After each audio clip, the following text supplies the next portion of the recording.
Hi, this is Caroline Leavitt. I'm the co-founder with Jenna Blum of A Mighty Blaze that we started the day of lockdown because we were totally freaked out that everything was canceled. So I say nothing's going to be canceled. We're going to do stuff.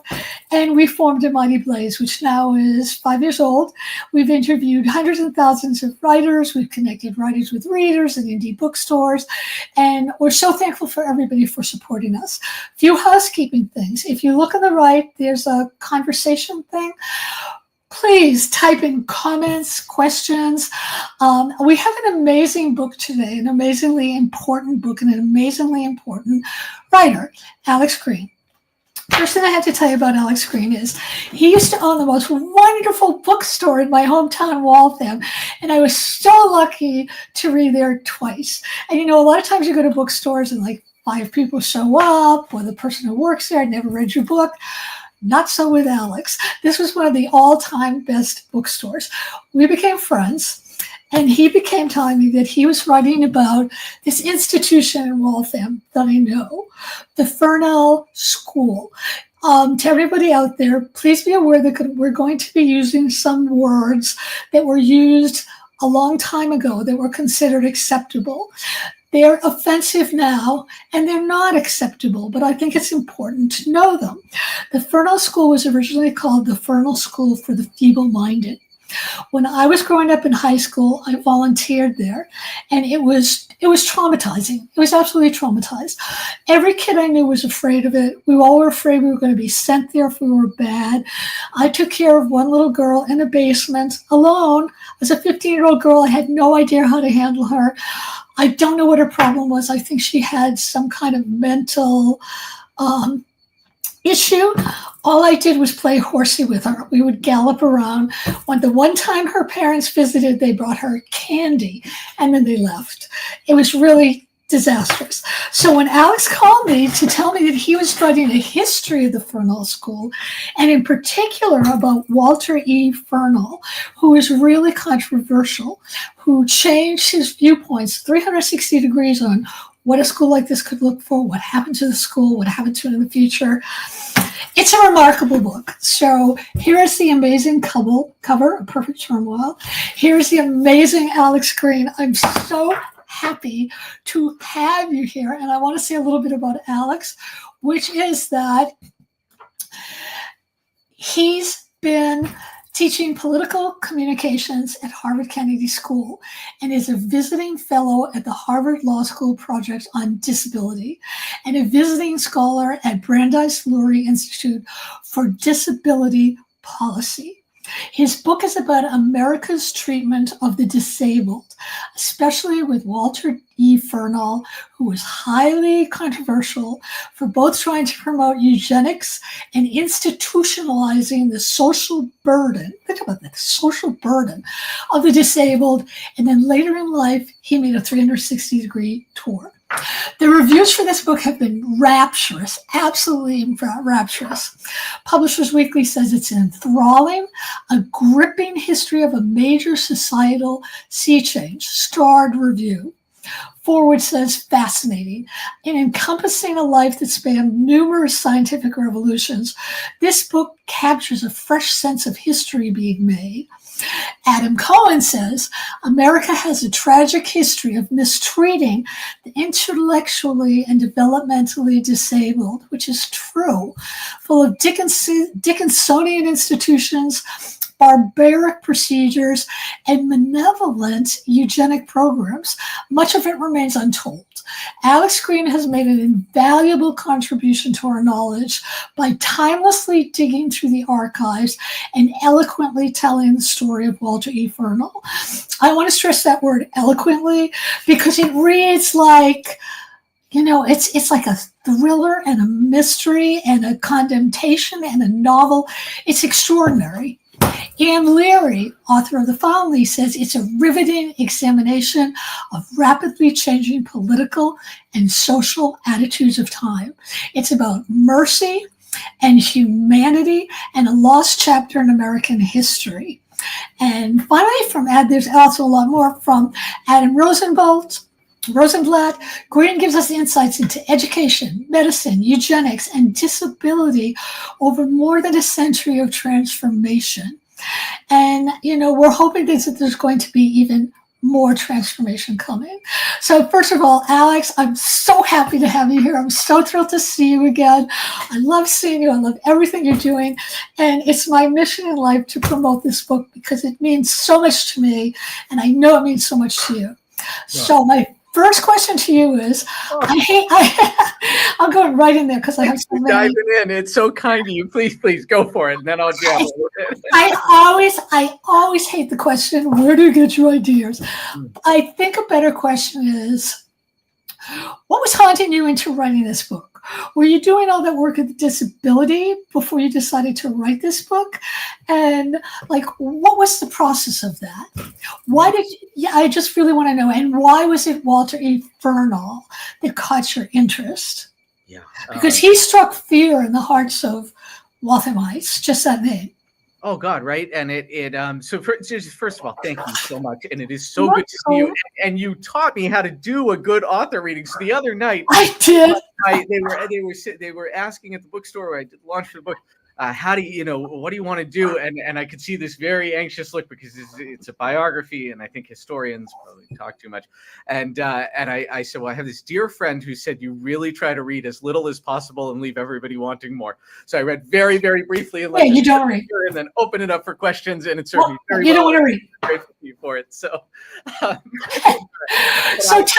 So which came first, the study of disability or Walter Fernall? And why did the study of disability interest you so much? Because it really interests me. I did not anticipate writing this book. I think that I'm really grateful to you for your comments about the writing of the book, because I principally see myself as a writer and obviously had the bookstore. And there are a lot of things I think I might want to write about, but there's that feeling when something is demanding something. Right. And then it starts to demand its way. And I think it took a lot of patience to get there. But when I first encountered the Fernald School, I had already lived in Waltham for 15 years. Yeah. And what struck me was that nobody talked about it. The city had just bought the property. It had just shut down. It was 2014. It was the spring. And I was standing up next to Walter Fernald's house. And this is this massive, sprawling place, 196 acres. It's the very first public institution in the Americas for people with intellectual and developmental disabilities, and started as a very small school, and it grew to be this massive thing. And I was standing there thinking, what the hell is this place? I don't really actually understand what this is. I knew that it was not an asylum. It was not for people with mental illness, which is what I have. And I couldn't fit, and I'd been institutionalized briefly in my life. And I thought, but I don't understand what this is. And I started digging in, and very quickly what I could tell was that there was an understanding of what the school had been. And many people have probably heard of it out there and just not known what they know that this is the place that we're now talking about. It's most known for this very scandalous revelation in the early 1990s that many decades earlier, there had been something called the Science Club there in the 50s. And boys were invited to join the science club. Their parents were asked to fill out a form, but it wasn't a science club of any kind. They were given all these perks, but in actuality, Quaker Oats, Harvard, MIT, the Commonwealth of Massachusetts, and the federal government were trying to figure out whether people could get enough nutrition out of cereal. And they wanted a captive population to test that on. And what they did to test it was that they put radioactive tracers in the milk of these boys. And this came out decades later, led to a presidential apology, was scandalous, rightly so, led to congressional hearings on the grounds. I could find out all of these things, but there was this period that former employees or folks who lived there would say of the bad old days. And beyond that, they could not tell me anything about Walter Fernald. I thought, I'll go looking. So I did the thing you do as a responsible academic, and I went to Wikipedia. And I thought, is Walter Fernald there? And Walter Fernald was not on Wikipedia. And I started looking around, and all I could find were these ghost stories. He was this monstrous character. He was tied to eugenics. He had kind of a change of heart at the end of his life. Nothing else was known. And I thought, well, I need to know more. And I found this article very quickly from when he died. And it very tantalizingly said that the governor of Massachusetts had ordered all of the flags of Massachusetts flown at half staff when he died. Wow. But wait a minute. That doesn't happen for doctors or educators or whatever this guy was. Right. So I went to the Mass Archives and I said, do you have any boxes? I heard they were all destroyed, all the papers of Walter Fernald. Do you have anything? And they said, we have 65 boxes, 250,000 pages of his documents, but we have to warn you, they're completely out of order by page. Chronologically, one page is from 1910, the next is from 1887, the next is from 1902. Also, we have to pre-read them all first, and many you're not allowed to see. Oh my God. A 10-year, this has taken 10 years to do, a legal battle, all kinds of stuff to try to get access to the documents. And that gave me time to think. So long story short, to answer your question, I took a walk with my wife about 7 years ago. And I knew at that point that I was going to write something about this, but I didn't know what it would be. And I made the very, very wise statement. I will never, ever, ever, ever, ever, I promise you, I will never write a biography of Walter Fernald. And I sent the script over to my agent, and she said, this is like 3 stories at once. The one that matters is the story of Walter Fernald. Pull out all the rest. It's not the story of the institution.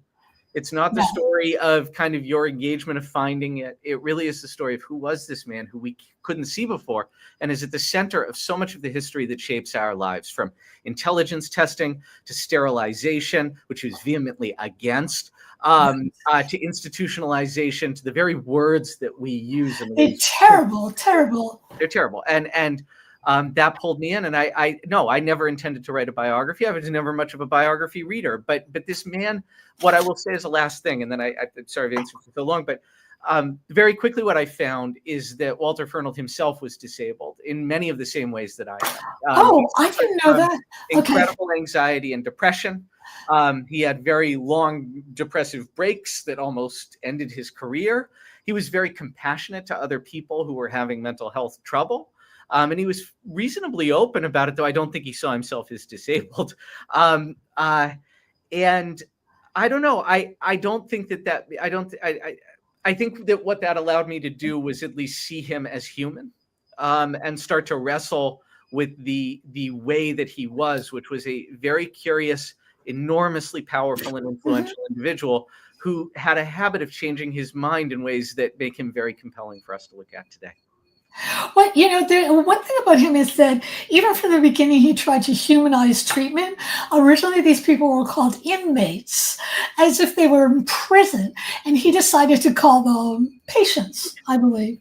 But being this compassionate, I can't get my mind around his still being pro-eugenics. What was his argument about that?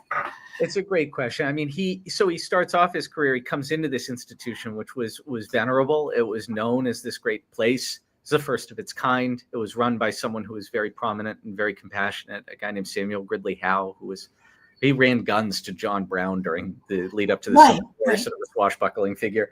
But the school is in shambles, and Fernald was clearly known for his compassion. His role as an educator, he kind of pushes outside of the bounds, and he looks at this school that's in shambles in Boston. He says, we're going to get it outside to Waltham, to the woods and to farmland, and make it a utopia. And he's really compassionate, and he clearly is of this belief that what he's trying to do is protect disabled children who are reviled by society at that point. They're called idiots, imbeciles, and Cretins.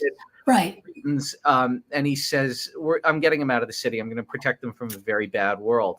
At some point, they start getting older in the late 1890s, and he has to confront this question of, what if people don't have friends to go home to? And he has a pretty common pessimistic view of urbanization and immigration of the time, that we have big cities and people don't have places to go back to, they'll be abused. And that starts as an idea of, well, maybe some people should stay here for a long time and need the support.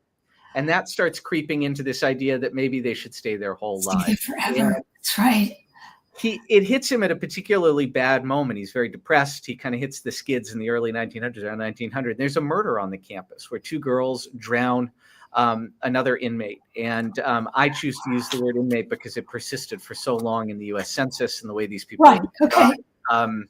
And I think he hated it, but also has to live with the legacy of it. Right.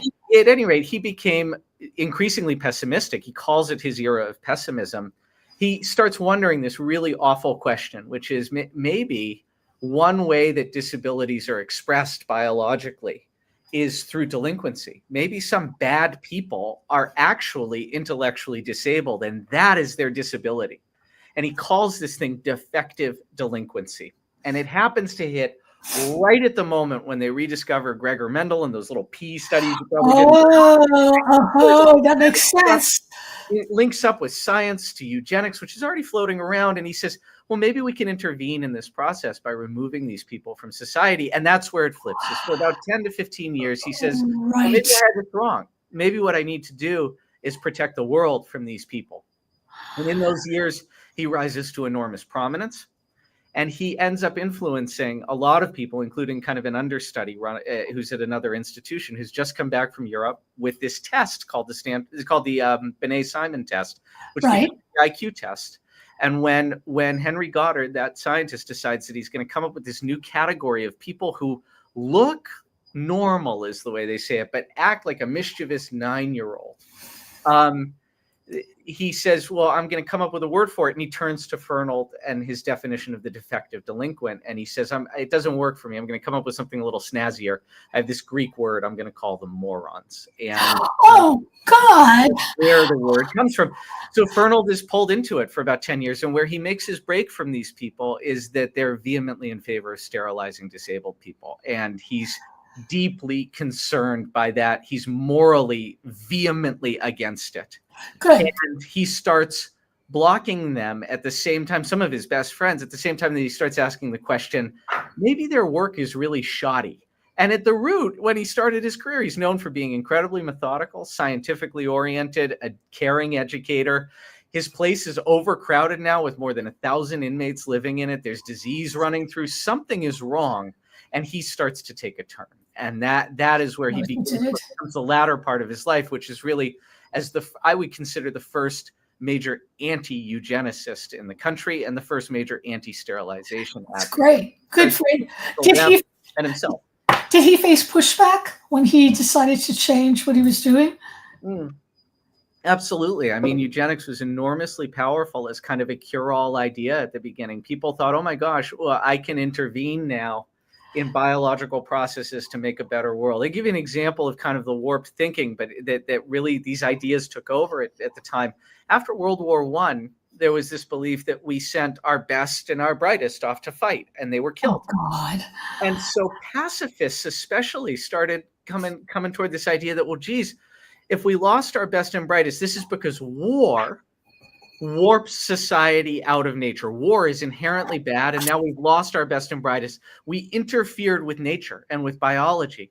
So we're going to have to interfere back to rebalance it, because otherwise we're stuck here back in America with these idiots and imbeciles and morons. And so we're going to have to remove them from society and sterilize them. So even pacifists believed in this.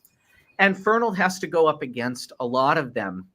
That's why for years he's very quiet about the very political activities that he's doing to block them. But near the end of his life, he becomes very open about this. And he ends his life giving this speech to his colleagues, evaluating his entire career and saying, look, even the institutions that I have helped build all over the world, and I've influenced everybody doing this, even those need to be radically brought down in size to almost nothing. And we need to stop worrying about whether the feeble-minded are bad and start wondering about communities that are bad to their disabled people. That's right. You wrote that you discovered that there were former patients who were actually living out in the world and making a living wage. Did that mean that they maybe shouldn't have been in there in the first place? Absolutely. Or did it? Yeah. I mean, but this is I would say that's a trope across. You raise a great point, which is nobody probably deserves to be in an institution. No, nobody does. I shouldn't say probably. Nobody deserves to be in an institution. And I think Fernald comes to recognize that. So he goes and finds them all. He says, look, I know you got out of here often, even though I tried to stop you from getting out of here. I need to know, how are you doing? And then he gets the results. And everybody looks like everybody else. They have families, they're working jobs. Some aren't, but that's nothing terrible. And that shocks him deeply, deeply, deeply, deeply. Were they bitter? Were these people bitter about having been incarcerated? Sure some things to correspond with him, almost like a fatherly figure, because they did not. It's very strange that way. Some absolutely traumatized and ran away. Some changed their names. And he's radicalized by this. To some, he's created a system. He created the laws we have in this country. He's created the institutions. And then he finds that he can't get around it. So he takes pretty good delight in the fact that they start using the IQ test in World War I, and he doesn't want using it on all these soldiers. And he's trying to get these young guys out of there any way that he can. And a bunch of them say, I want to go fight.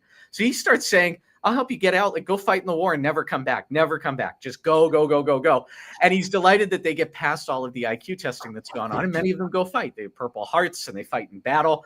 So he's startled by all of this. But I think the powerful thing that's maybe a lesson for today is, instead of hiding that, he publishes a paper. He sits on it for a few years. He's really scared. Then he writes this paper and he says, hey, look, I'm the one who kept all these people in here. In fact, I fought a lot of them getting out. And I was totally wrong. And here's how I was wrong. And So brave. And we need to stop doing this. And it's seen as sort of the first anti-eugenic paper. Disabled people are people, just like anybody else. And if you treat people like people, they can have lives out in the world. And that's the beginning of his turn, I think, really. So you have a last line that still haunts me that I think is so brilliant, where you said there's lots of novels centered around people who don't belong in institutions, but they're trapped there and they have to fight their way out. And you ask the question, is that the only way that we can feel for people who are in institutions? And I think that's a really interesting question. It's because it implies that if you are in one of these institutions, there's something bad about you, and only good people who fight can somehow get out. And that's not true, is it? Right. That's right. And I think that anyone who's been in one knows that this is a really kind of ugly trope that keeps going. I don't think people mean to do it when they say it. It's so built into who we are, but the implications are worth reflection. When we say, oh my goodness, this person didn't deserve to be in an institution. Right. What we're saying by proxy is some people do deserve to be in institutions. And what we know is that 100 years ago now, we know the man who really spent his life building these ended his life saying, don't go down this path. This is the wrong path. It is not the right way to go. And it leads to all of these things that I have seen and that I know. And so I think it would be good for us to start to move away from that idea is look, disabled people can be bad people just like anybody else. That's right. That's right. They could be a total jerk to people, and there's no disability excuse for that, right? Like, right. No, that's right. That's right. People are people. We can also be lovely and nice. We can be family people. We can be loners. We can be all of these things if the world would let us be those things. But that trope that says some people do deserve to be in here, you're really saying when you say that some people deserve not to live in society. And I will say that my institutionalization was very, very short. And even that, less than a week for my own safety, less than a week, and I carry with me traumatic things that I will never, of course, that are morally frightening to me and that were easily done in that setup because no one, even the employees, are institutionalized. The that's right. Effect on everybody that goes toward making the place operate well as a stand-in for treating each other like human beings. And it's very, very fast that you start to lose your humanity in that setup. So how did you wade through all the research, and what surprised you the most about it? Because that seems insurmountable. Nothing was even in the right order. It's horrible. And you begin and like I was not an expert in this field at the time. And so you're leaning hard on skills that you go looking for other resources. And I pretty quickly found that like Fernald was the brain who everybody went to. If you wanted to figure something out, he had the best library in the world on this subject. He was known to read and think about everything. He acted as this kind of propaganda center for these things. And I mean, everybody, people coming from a royal commission from Britain, delegates from Japan, people are basing their whole national system on this stuff. So as I began going through it, you'll have 50 pages of orders. He's also meticulous about running the place. He loved tinkering with things. He built the air system for everything to make sure the ventilation's right. He's an engineer. He does all of it. So there's paint samples, and he's arguing with vendors about coffee or like the quality of the dates that they sent them. And then in the middle would be something written in cursive by someone, and I couldn't tell at the beginning if that person was important and of note or not. And I'm going out of time. So every page is a different period of time. And that took a long time. What I realized about 6 years into this, is it was going to take 49 years, I think we figured out, for me to finish at the rate that they were redacted in advance. Ultimately, the Archives actually asked me to threaten to prosecute against the state, which I did. I got some pro bono lawyers. I threatened, and they backed down. And what I got was access for a summer where I could sit in an office surrounded by very kind lawyers where I could ask them questions about using names. And I read a large proportion of this, probably half the collection in that period, having done a lot of reading of other archives, other spaces, and this work over time. And what I did is I built a database where I put it back in order of the most important things that I could find, so that I have a chronological telling of what was important. I would say that summer is probably one of the worst of my life. It's traumatizing. The letters that you read are from parents who are desperate all over the world. One I'll never forget was from a mother saying, my child jumps like a cat. He moves, he's dangerous to himself. He'll climb anything and go anywhere, and I have to go work. So I've done the humiliating thing of chaining him in the yard. What do I do? Oh my God. And you see the humanity of people in this, people pushed up to the edge of a system where there are no supports, bearing their souls to this person they do not know because they trust him. And I think at key points in his life, he really abused that trust. And at key points in his life, he really tried to honor that trust. And it makes him a very vexing figure to deal with. I will say that the most stunning of the things I probably found, and there were many, but one that comes to mind is I did find a note that was from a lawyer. And this led me down this years-long rabbit hole saying, we've won the case in New York decisively or something like that. On we go to the Supreme Court. And for those of you who know the history of sterilization, the Supreme Court ruled in 1927, 3 years after Fernald died, that sterilization of the feeble-minded was legal and okay, and they thought it would be great. And the Nazis, of course, used this in America for a long time. That little note led me to find the case, which was Fernald's case in New York in the mid-19-teens, where he teamed up with a group of people and was the expert witness to defeat the state's sterilization law. And he did it so decisively that the state repealed its law before the case could go to the Supreme Court, which was seen as a major victory at the time and held back eugenic sterilization in the nation for about 10 years. But the moment he died, his opponents were already running at the Supreme Court with another case where they could supersede the law that he got through in New York. So Massachusetts never had sterilization. And so that little note, one little card that just said, off we go to the Supreme Court in cursive. And it's an entire chapter of the book. That's incredible. So you do a lot of work with disability at Harvard and other organizations. What's the answer to this? What's the best way to deal with these kids? And is there any good way?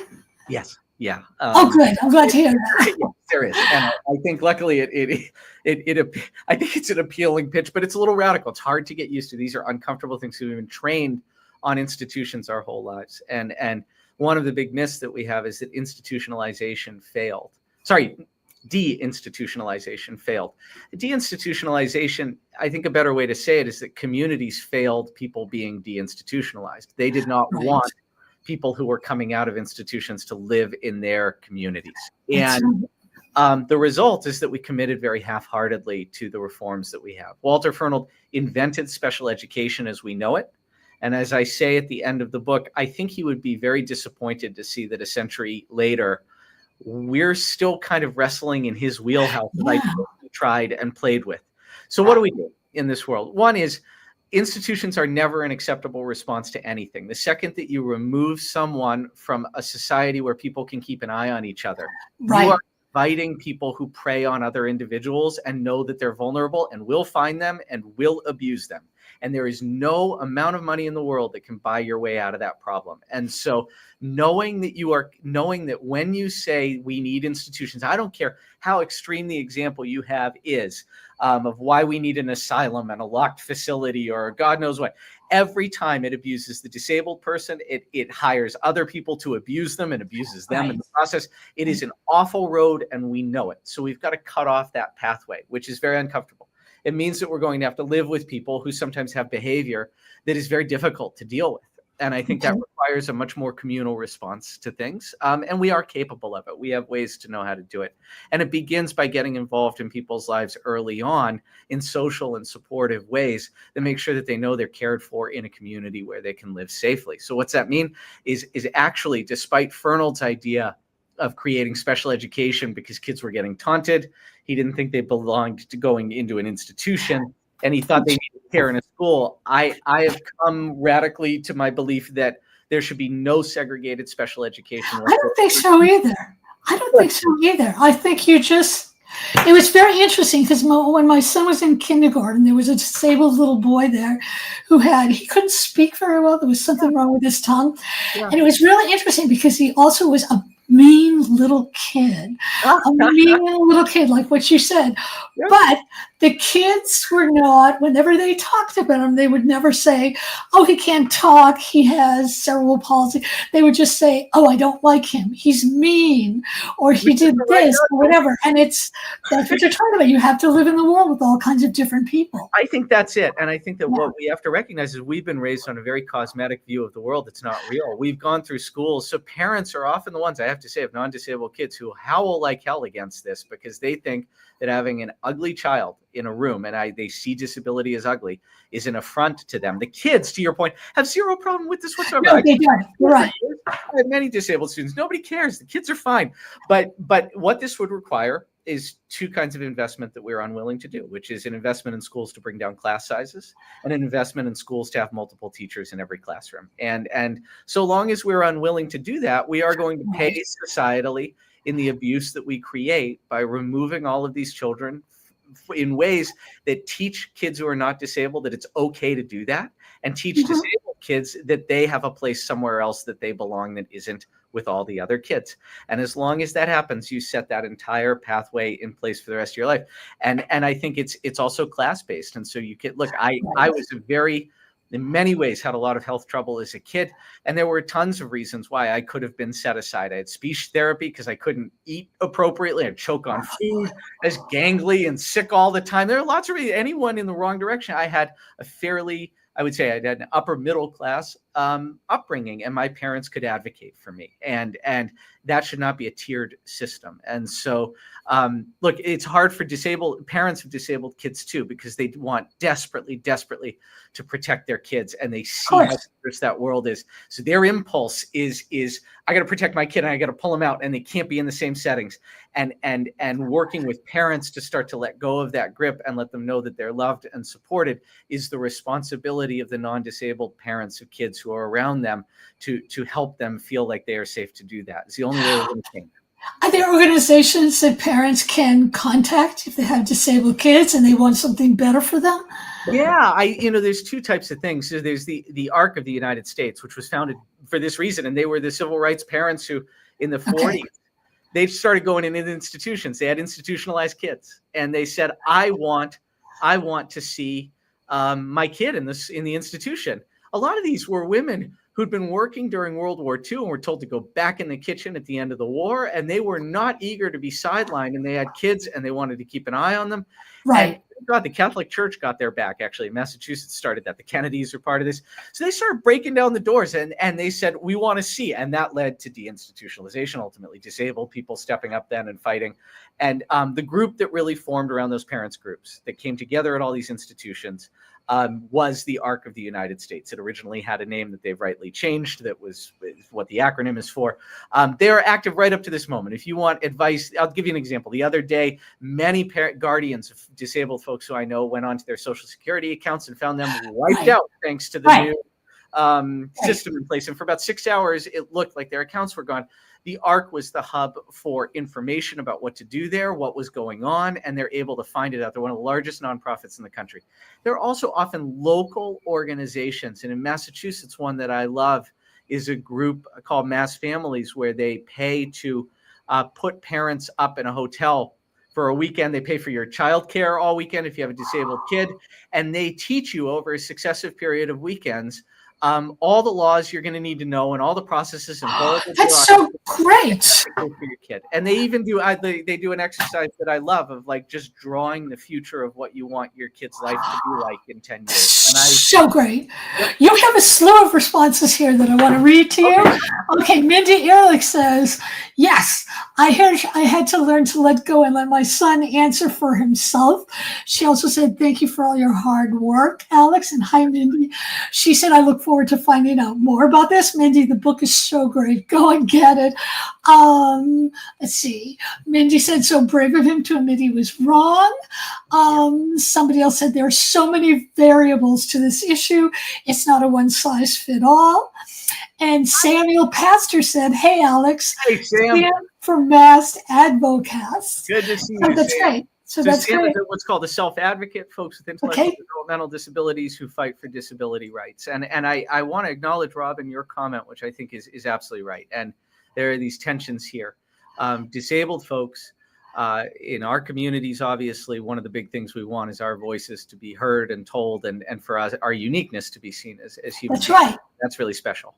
At the same time, I have said and will say until I go to the grave, there is a pernicious trope in our society that comes up every time I try to advocate for large-scale solutions that are proven at this point, either things we shouldn't be doing anymore or things that disabled people are asking for. And that trope is that it's often people telling stories about someone's the adversity that they have faced caring for a disabled person that justifies the need for an exceptional system. And those systems are always, they're just inherently, it always leads to institutions. The road somehow always leads to segregation. And I have to be honest, I never hear them from the disabled folks I know themselves. And so it is something that I have committed to being very firm about, that I think it's a kind of ventriloquism. And it has done enough damage to our communities where I ask somehow that you continue to see the variables for what they are, but also do not let a world that is so ableist and the way that it's built get in the way of the bigger things we know we need to get to. Because I think that what it often is, what the problems are that we see are often not the problems of being disabled. They are the problems of an ableist society making it impossible to be disabled in it. And I think that those problems should be addressed, but often what we do is we foist the solutions on the individual who's disabled, and I can't do that anymore, and I won't do it anymore. So I think that when we hear these stories, we've got to sort of play them back down and say, where actually are disabled folks enough like all other human beings, where we deserve what all other human beings have? And I know that what that means is that you would, in my dream world, have people walking around on the streets who talk to themselves. And you know what? Having done it myself when I'm at my worst, we're harmless. We don't commit crimes. We get abused by the police. We get abused by cruel people. We may have violent outbursts, I guess, when you talk about folks with autism who sometimes have outbursts, Right. folks with mental illness. And you know what? Even there, the abuse rates are so incredibly low. And often we're harmed with people trying to contain our outbursts. We're not dangerous and we're not scary. We are different. And it would be nice if society could build in the capacity to be happy with a little more weird in it, because I like that we're a little weird. I was also going to say, don't you think it also has a lot to do with the ableist sense of what's right and what isn't? Because a lot of these people, maybe they're wounded inside and they're hiding it, and the way they feel better is to make fun of somebody who they perceive as less than them. And I really feel like we have to look at that and address it, because we do. we're all people. A lot of this book is geared toward the idea that those are things that we think have just always been. And my argument for writing this book would be, no, those are things that were actually very intentionally built. They were embraced, but they were introduced and built to be embraced. And so the IQ test is a great example. It was tested on an institutionalized population that was enslaved to do work in an institution, that were abused in conditions that are unconscionable. And it is basically, as a concept to me, having read that history now through and through in many documents that people have not seen before, it's totally bogus. It's crap. It is a notion of intelligence that can just fly the hell off and disappear. But it appeals to our desire to rank ourselves against one another. Right. And that appeals to that small voice inside you're describing, Caroline. It's like, I'm better than someone. Look, I have this piece of paper with this number that tells me I'm better than someone. And what an awful way to be a human. It's a terrible way to be a human being. It's an absolutely horrible way to be a human being. If we had something that was a barometer of our capacity for love, hey, I'm down for that. And I would work with, I'd be like, oh, I'm sorry, you don't feel a lot of love. Let's get the love going. Like, this is like, there's a way to be that. But intelligence, why intelligence and a capacity to work have become these things is very much a product of the late 18 and early 1900s about having good manners to look like the right kind of person, Oh, doing the right kind of work, and not being a burden on society. And that is the moment in America where we decided that disabilities were problems and that we needed to solve those problems. And that's a very dangerous road to go down. you just gave me a great idea for my novel. So thank you.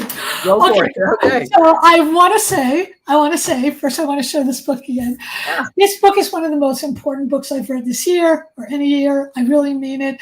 It's as enthralling as the best kind of novel, except that it's true.